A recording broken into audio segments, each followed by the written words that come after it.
My name is Rachel Miller, and I used to believe that love could fix anything.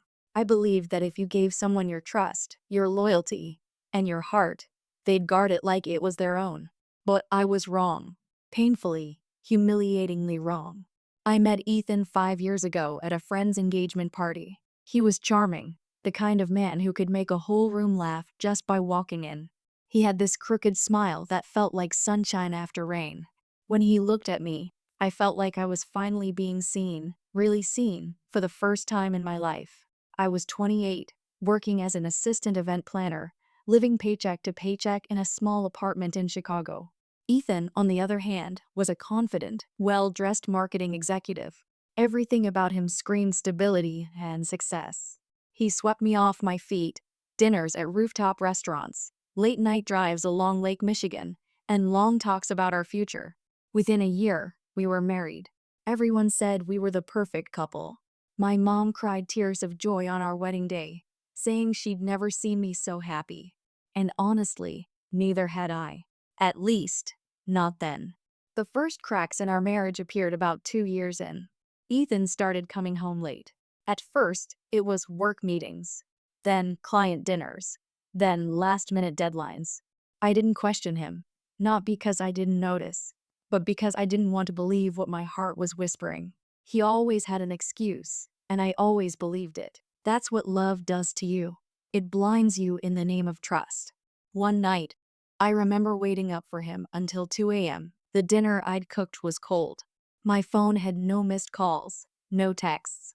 When he finally walked through the door, his shirt half untucked and his tie loosened, I asked, "Where were you?" He smiled, that same charming, disarming smile that once melted me, and said, "You worry too much, Rach.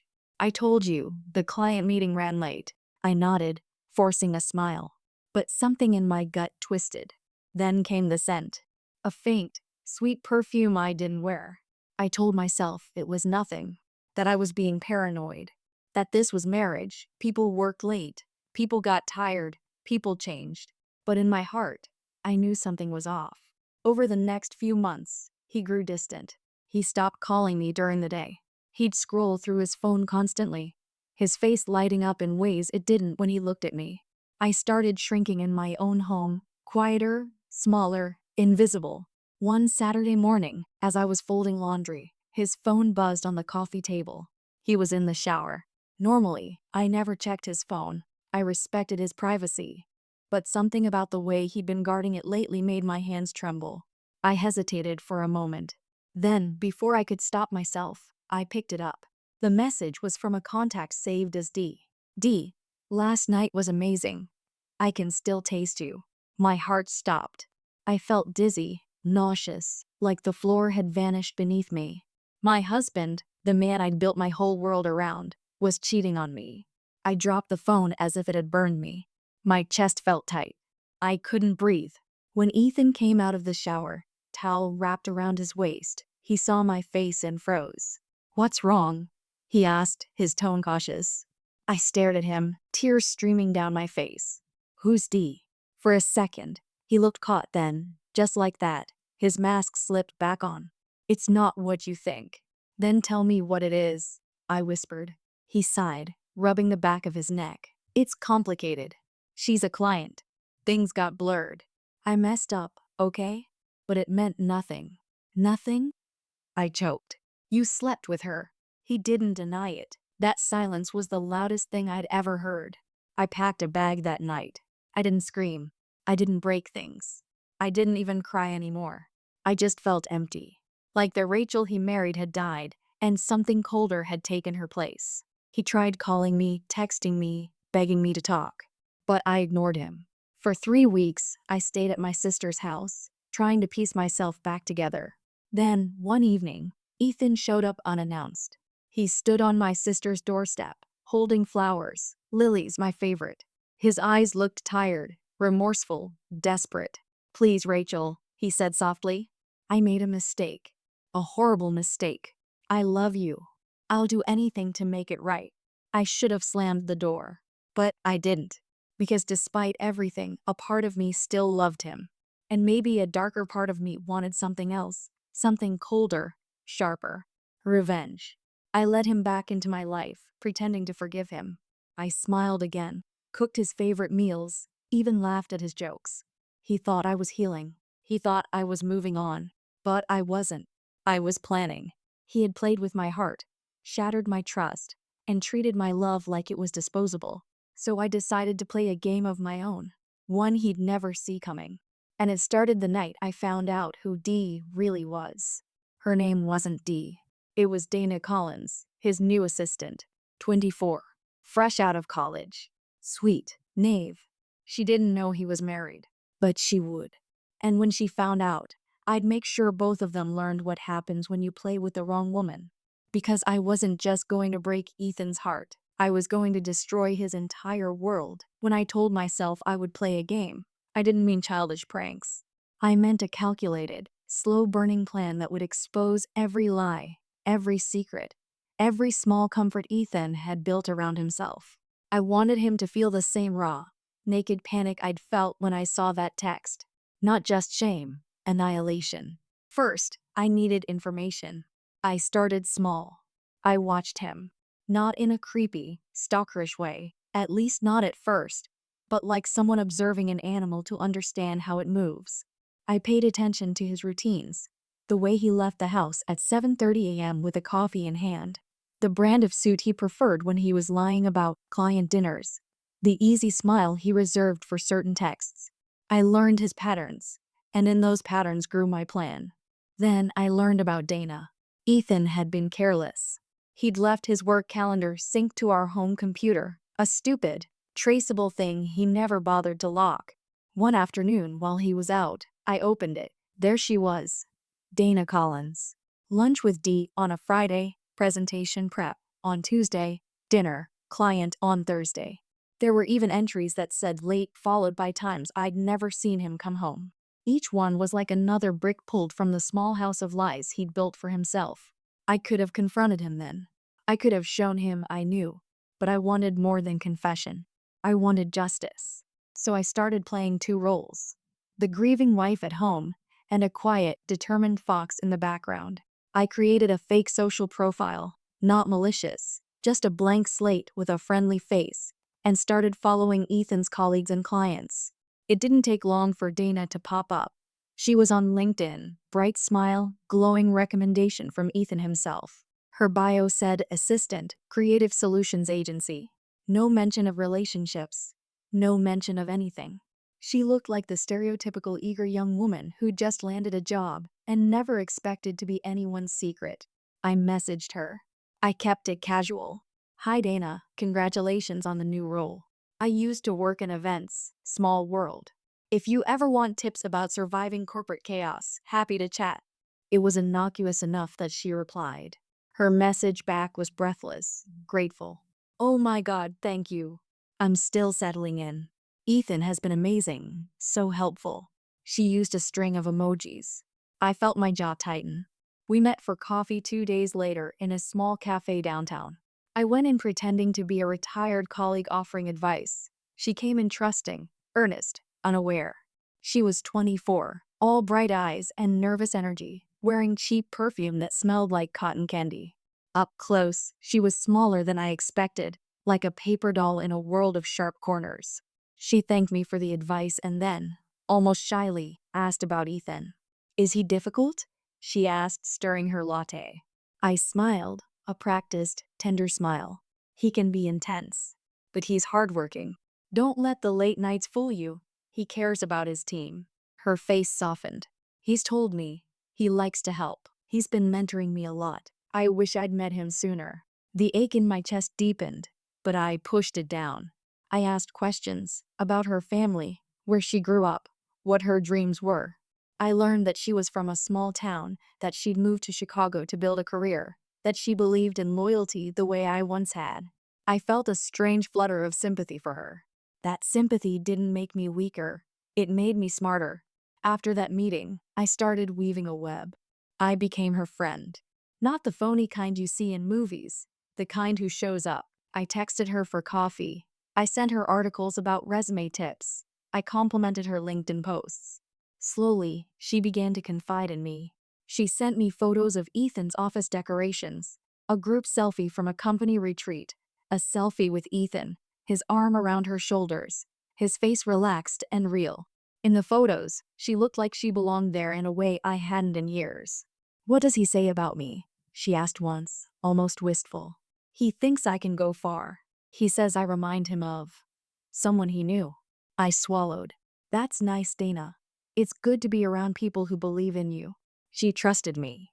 She didn't know that her trust was ammunition. I felt a twinge of guilt. And then I reminded myself of the cold blue of the text that had started all this. No, guilt would not guide me. Precision would. I needed proof. Not just messages. I needed more damning evidence. So I set a trap. Ethan liked to boast about his philanthropy at work gatherings, small donations, generous posturing. I used that to my advantage. I called the agency and posed as a volunteer coordinator scheduling a small charity event. I asked if Ethan could present. He'd always say yes to anything that shone a light on him. They were delighted. In no time, Ethan had agreed to a meeting at a bistro on the north side. I told Dana about the charity meeting, feigning excitement. "You should come," I said. "It's a great networking opportunity." She hesitated. "I don't want to overstep." "You won't," I lied. "He'd like to see you there." The night of the meeting, I dressed in something unremarkable and went early. My hands were steady. My heart thudded the way it did before a storm. I sat at a corner table with my phone hidden under my napkin, recording. Ethan arrived, hand extended, practiced charm in place. He introduced himself, shook hands, and then, like a moth drawn to a lamp, he drifted toward Dana. The way his face softened when he looked at her made bile rise in my throat. He laughed at things I'd said for years that didn't even garner a smile. He listened to her in a way he'd never listened to me. I watched, and I recorded. After the meeting, Ethan walked Dana to her car.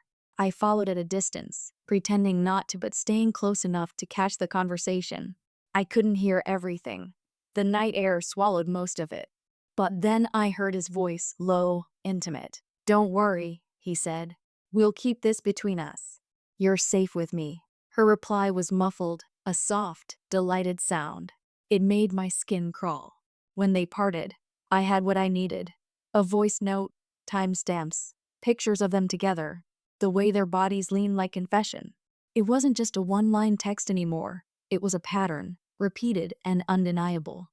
Back home, I replayed the voice note until the words imprinted in my head. "We'll keep this between us." He had been practicing that lie for months.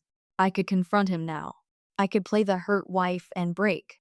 But I realized something at that moment. Confrontation would be too easy. He'd apologize. He'd promise. He'd fall into the familiar trap of tears and excuses. And then, in a month, we'd be right back here. I needed something that would make him pay attention. Something irreversible. So I escalated. I printed the photos, copied the voice note, and started making a plan to expose him where it would hurt the most.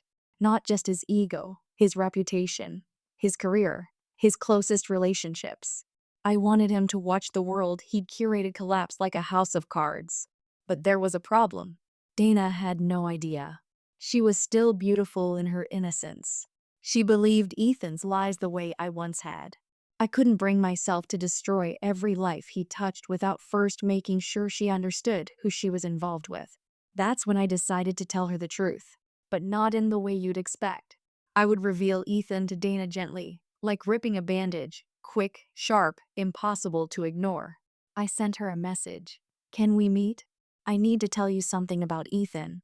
She replied almost immediately, "Yes." "When?" My fingers hovered over the keyboard for a moment before I typed the place and time. Then I hit send. When I hung up the phone, my chest felt strangely full, not with relief, but with the fierce, electric anticipation of a trap about to spring. I was about to change everything, and she was about to learn the one secret that would shatter both their worlds. But I hadn't yet decided how far I was willing to go. That night, as I lay awake, I pictured Dana's face when she learned the truth. I imagined Ethan's face when he realized I wasn't the broken woman he could dismiss. I imagined him begging. I imagined him watching his career crumble. I smiled in the dark. The next morning, I opened the door and found a small, plain envelope on the doormat addressed to me in Ethan's handwriting. "We met in a public park under a willow tree. The kind of place where strangers feed pigeons and lovers pretend the world doesn't exist. Dana arrived late, hands twisting the strap of her bag like she was trying to fold herself small enough to disappear. Up close, she looked younger than the photos, softer, terrified. For a moment I felt something like pity. Then the old, hard thing inside me straightened. "You wanted to see me?" she asked, voice barely more than a whisper. I opened my bag and slid my phone onto the bench, the recorded voice note facing her like a sealed verdict. "Listen," I said. "Tell me what you hear." She pressed play. Ethan's voice came out of the tiny speaker, warm, honeyed, promising. "Don't worry. We'll keep this between us. You're safe with me." Her face went pale. Her fingers went to her mouth. "I thought it was nothing at first," she said. "I thought. He said he was separated. He said you and he were done.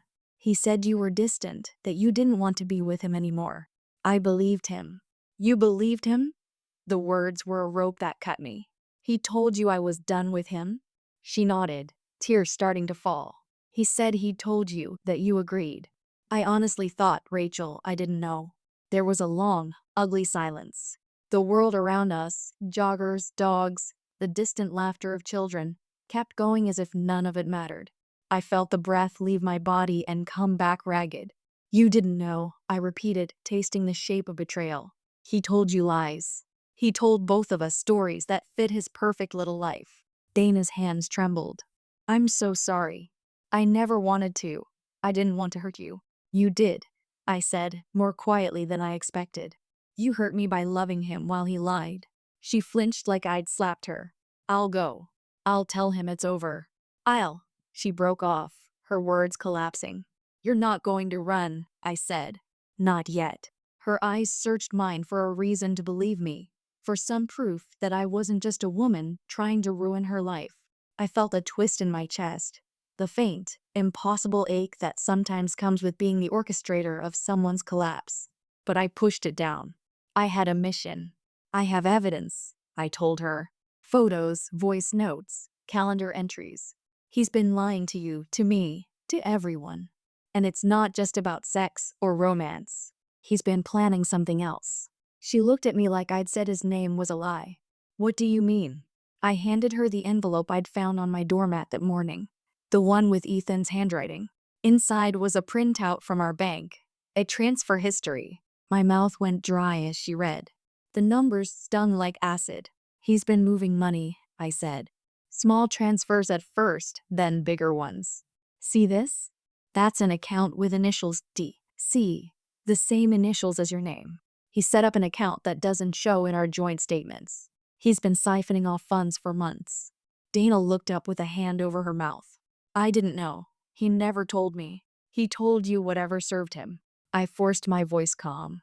"He's been building a life for you, outside of me. He's buying an apartment, renting storage, planning something. He's trying to make you the other woman with a house and no ties while he quietly removes mine." I could see the color drain from her face.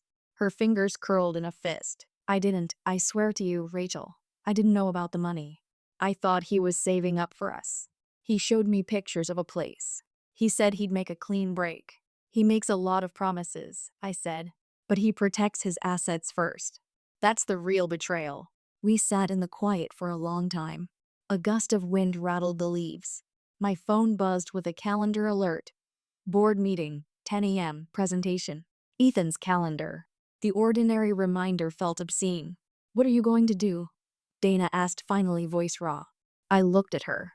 For the first time since the engagement party 5 years ago, something cold and purposeful settled over me.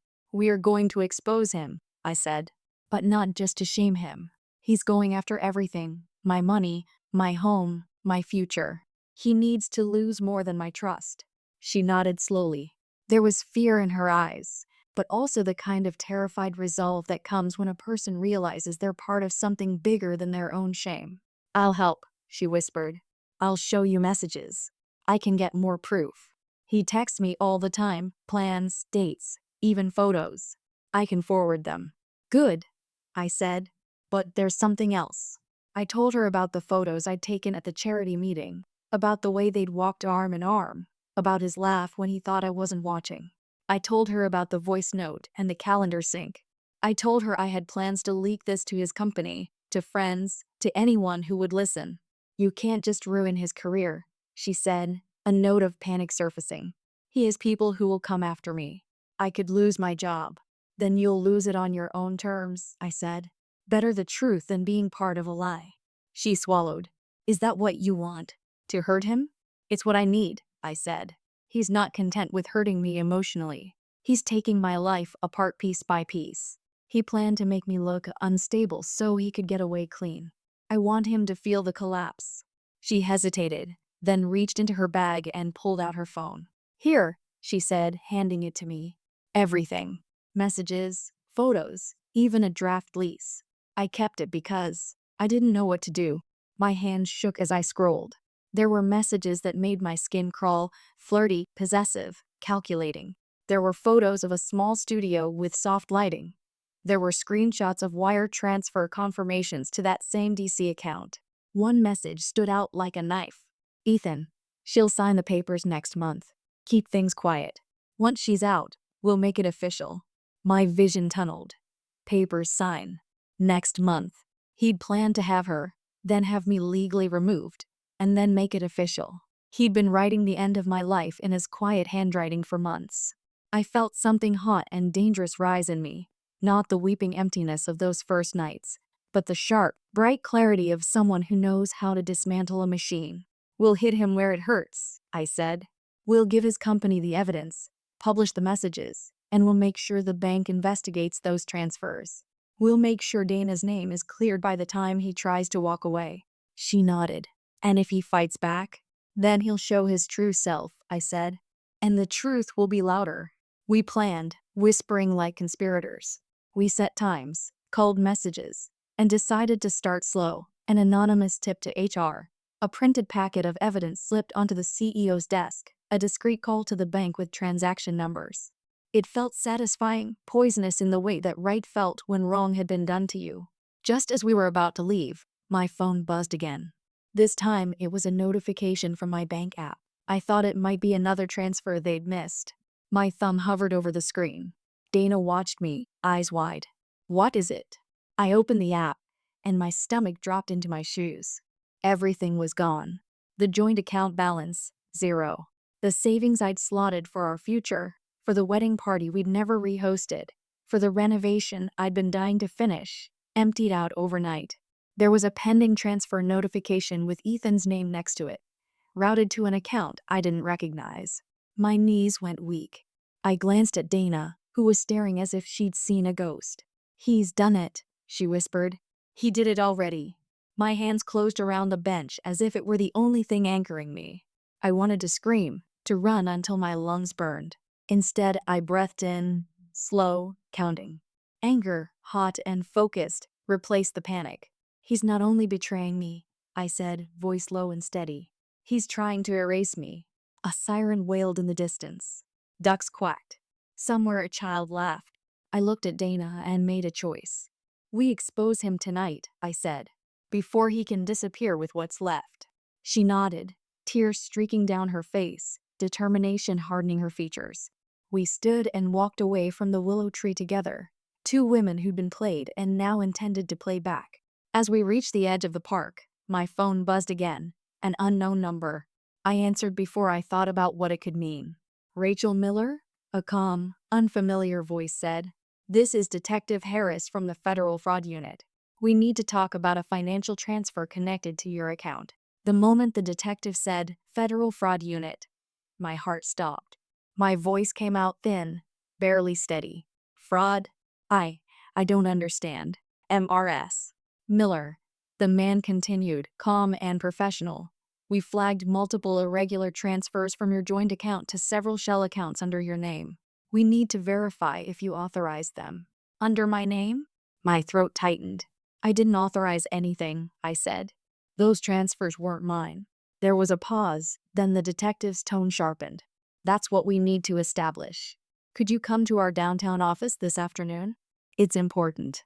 I hung up with shaking hands. Dana watched me, eyes wide, her pale face mirroring my panic. Fraud unit? She whispered. Rachel, what's happening? I showed her the notification again. He didn't just drain the money, he framed me. The transfers were under my name. It hit me all at once. Ethan hadn't just wanted to steal from me. He wanted to destroy me completely. Financially, legally, publicly. I could see it now, the whole plan in motion. Convince Dana that we were separated. Move money quietly under the guise of future plans. Empty the joint accounts. Leave me behind with fraudulent traces in my name. By the time I realized it, he'd be gone. Probably to that studio he was planning to buy under Dana's initials, and I'd be left holding the blame. I pressed my palms to my temples, forcing my thoughts to stop spiraling. No, I said aloud, steadying my breath. No, I'm not letting him win. Dana's voice cracked. What do we do? We prove it, I said, the words tasting like steel. We prove it was him, and we do it before he makes me his scapegoat. By 3 o'clock, I was sitting across from Detective Harris in a small gray room that smelled faintly of coffee and paperwork. He was polite, but guarded, the kind of man who's seen every kind of lie imaginable. He clicked his pen and said, "The transfers were initiated from your home IP address, Mrs. Miller. About $75,000 total, routed to an account labeled DC, Financial Holdings." I almost laughed at the bitter irony. DC, again. That's him, I said. My husband, Ethan Miller. He's using that account. I can prove it. The detective leaned back. Can you? Yes, I said firmly. I have texts, recordings, everything. I pulled out my phone and showed him the messages between Ethan and Dana. The ones where he mentioned the account. The plans. The clean break. I showed him the photos from the charity dinner, the voice notes, even the printouts I'd brought from home. He took it all, brows furrowed as he skimmed through. You've done quite a bit of digging, he said finally. I didn't have a choice, I whispered. He's been planning this for months. He's framing me. Detective Harris nodded slowly, scribbling notes. We'll investigate this further, Mrs. Miller. For now, don't contact your husband. If he's involved in this, we don't want to tip him off. But I had no intention of waiting quietly. Because I wasn't just the victim anymore, I was the hunter. That night, Dana came over. She looked nervous, clutching her phone like a lifeline. Did they believe you? She asked. I think so, I said. But we can't wait for them to investigate. We need proof that Ethan set this up intentionally. She nodded, hesitating before speaking. I might be able to help. He's been texting me all day, saying he's scared, that you're unstable, that you might hurt yourself. He's trying to paint a picture of me being crazy, I said bitterly. Classic move. She swallowed. He said he wants to meet me tomorrow night. He wants to talk in person. Said we should go away for a while, until things calm down. My blood ran cold. He's running. Dana nodded slowly. He said he has cash. He said he'll explain everything. I paced the floor, my mind racing. He wanted to meet her, which meant he'd be in one place, with his phone, his laptop, his cash. His entire plan. If I could get to that meeting first, I could catch him in the act. But I needed a witness, someone other than Dana. I called Detective Harris. I know where he'll be tomorrow night, I told him. But I need your word. No arrests until I've got him talking. I need him to admit what he did. He hesitated, then said, You understand that's risky? I understand, I said. But I've already lost everything. Let me at least finish this. He agreed to send a team discreetly, plainclothes officers nearby listening. They'd step in if things went wrong. The meeting was set for 8 p.m. at an old cafe on the outskirts of the city. Quiet, mostly empty after dark. The kind of place where secrets like to hide. The next night, I dressed simply, jeans, sweater, nothing dramatic. I tucked a small recorder into my jacket pocket and drove to the cafe. My hands trembled on the steering wheel. Dana was already inside, sitting at a corner table, pretending to scroll through her phone. She glanced up when I entered, her face pale but determined. Are you sure about this? She whispered. I nodded. We finish it tonight. 10 minutes later, Ethan walked in. My stomach clenched as I saw him, confident, well-groomed, looking exactly like the man who'd once promised me forever. But now I could see the rot beneath the surface, the subtle tension in his jaw, the darting of his eyes. He didn't see me. He went straight to Dana, leaned close, and whispered something that made her nod. Then he reached into his briefcase and pulled out a folder. I clicked the recorder on. Dana's voice trembled. "You said you'd explain, Ethan. What's going on?" He sighed, rubbing his forehead. "It's complicated. Rachel's unstable. She's been taking money out for months. I tried to help her cover it, but it's gotten out of control. She'll ruin me if this goes public." My blood boiled. Unstable. He was rewriting me in real time, erasing my truth. Dana asked softly, "And the money? The account in my name?" He leaned in, lowering his voice. "That's just a buffer. No one will trace it to you. Once we're out, I'll move it all again. You'll be safe." That was it, the confession I needed. I stepped forward, letting my chair scrape the floor as I stood. "Safe?" I said loudly. "From what, Ethan?"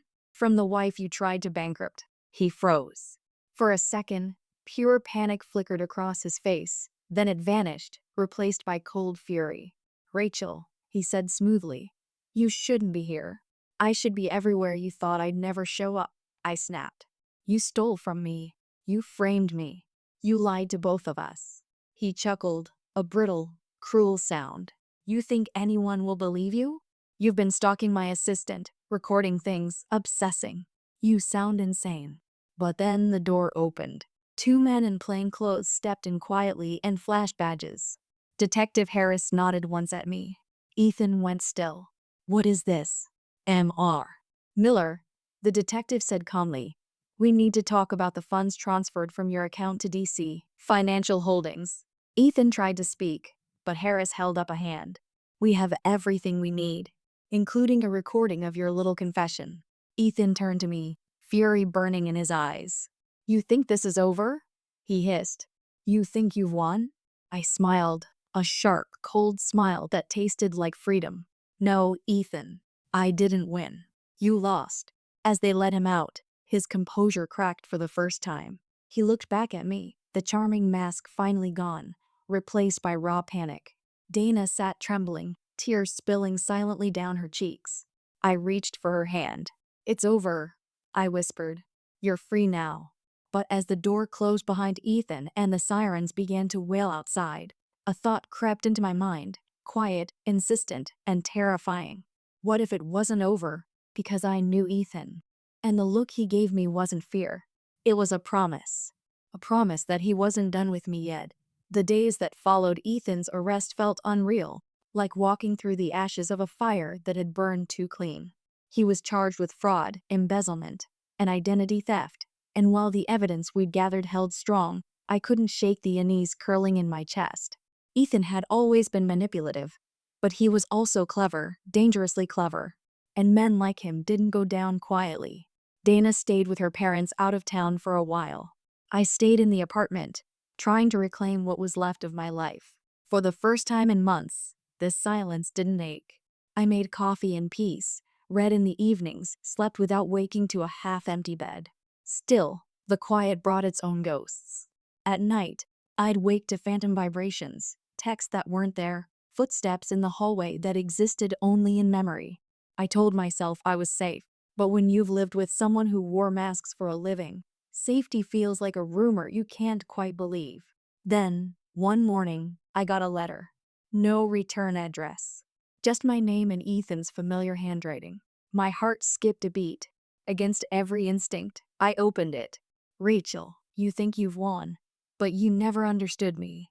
You've always needed control, but you never had it. You let others pull your strings, your sister, the detective, that knave little girl you call Dana. I made you strong, and you repaid me with betrayal. But here's the thing about people like us.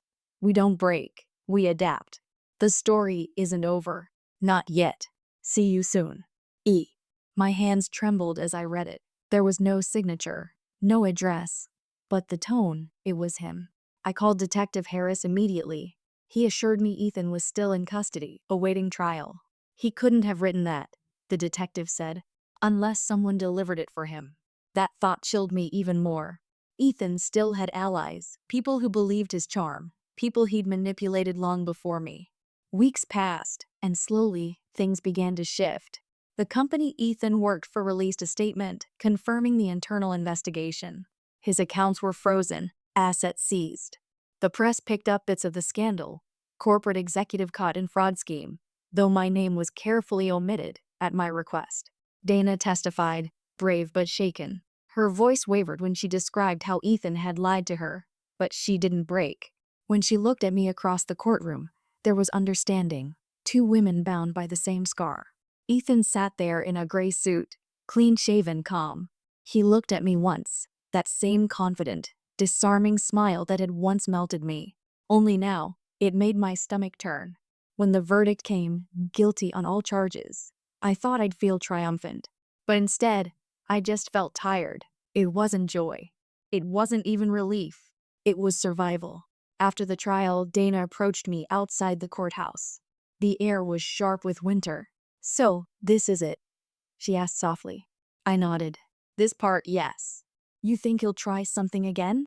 I looked out at the gray sky, thinking of the letter, the promise in his words. Maybe. But if he does, he'll find someone different waiting for him. She smiled faintly. "You're not the same woman I met in that cafe." "No," I said. "That Rachel died the day I saw that text message." Months passed. The world moved on. I started working again, slowly rebuilding the career I'd abandoned when I thought being a wife was enough. People said I looked stronger. Maybe I did. I certainly felt sharper, more aware. But there was one final twist I hadn't expected. One evening, I got a call from Detective Harris. His tone was serious. "MRS. Miller, we need you to come to the station. There's been a development." My stomach dropped. "What kind of development?" "It's about the money. The $75,000. I drove there in silence, my pulse thudding in my throat. When I arrived, Harris slid a file across the table. Inside were documents showing the full recovery of the funds, the same money Ethan had stolen. But there was also something else.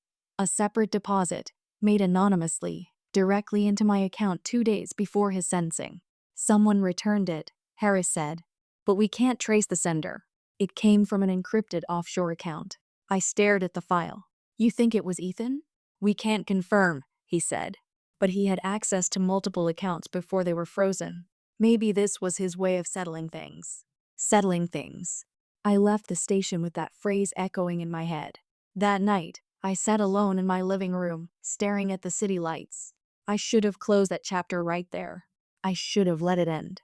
But my curiosity, that same flaw Ethan had exploited, wouldn't let me.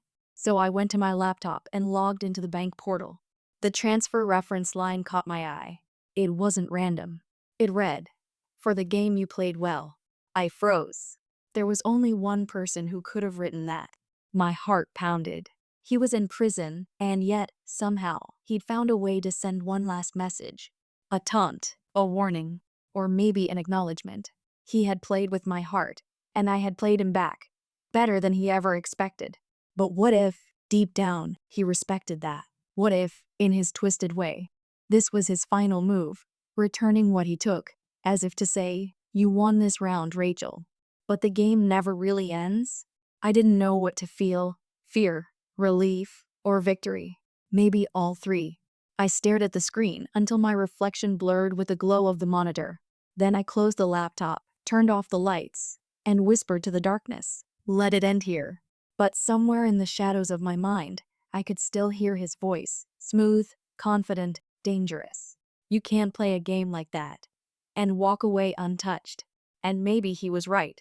Because every time I think of Ethan, every time I replay that night in the cafe, or that letter in his handwriting, I realize the truth. I may have beaten him, but I became something darker in the process. He played with my heart, and I played the game he never saw coming. But the real question is, did either of us really win?